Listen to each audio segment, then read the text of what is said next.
Hello and welcome. This is Disha Meishery and you're watching The Ottering. I'm back with another news about Bangladesh.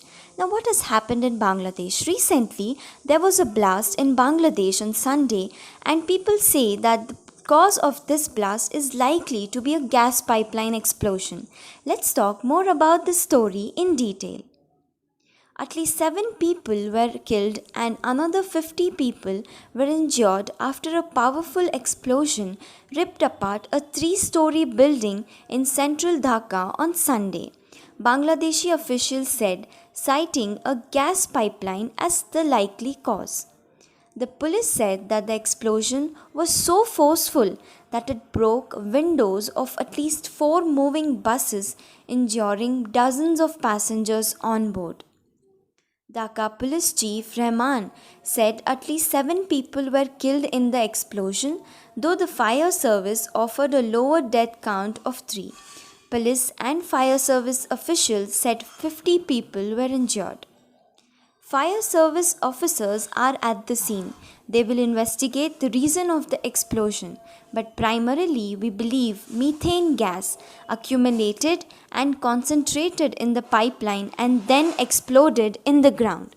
Dhaka Metropolitan Police Joint Commissioner Sairat Nurul Islam told AFP. He ruled out foul play, saying the Bangladeshi capital has witnessed several similar explosions in the recent years. Witnesses told the local media that the blast had reduced the building, which houses a restaurant, an electronics shop, and several other stores, to rubble. Police said at least 2 adjacent buildings were also partially damaged. At least 4 of the injured are in critical conditions, said Samantha Lal Sen, a top doctor at the Sheikh Hasina Burn Hospital, where a dozen of injured people were taken for treatment. A police bomb disposal unit rushed to the spot.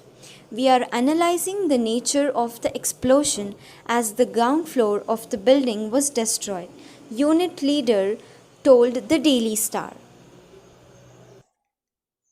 So far, we came to know 7 people were killed in the explosion, says the Dhaka police to the newspersons at the scene at Moghbazar area, adding that the explosion damaged 7 buildings and 3 passengers buses. Fire Brigade Chief Brigadier General Sajjad Hussain said primary evidence suggested that gas cylinder blast caused the explosion, but we are yet to know how it actually occurred. There were gas cylinders at the restaurant at the ground floor of a nearby building and air conditioners at the showroom upstairs, while there were gas cylinders as well at the road construction site at the scene. Investigations have been launched, Hussain said to TV reporters. The TV channels reported dozens of wounded, mostly bus passengers and passersby, being treated at 3 hospitals where doctors said many of them received severe burn injuries. According to residents in the neighborhood, the explosion rocked the part of the city, spreading panic, while television footage showed broken pillars, concrete and glass shards strewn across the city at the scene in the central part of the country's capital.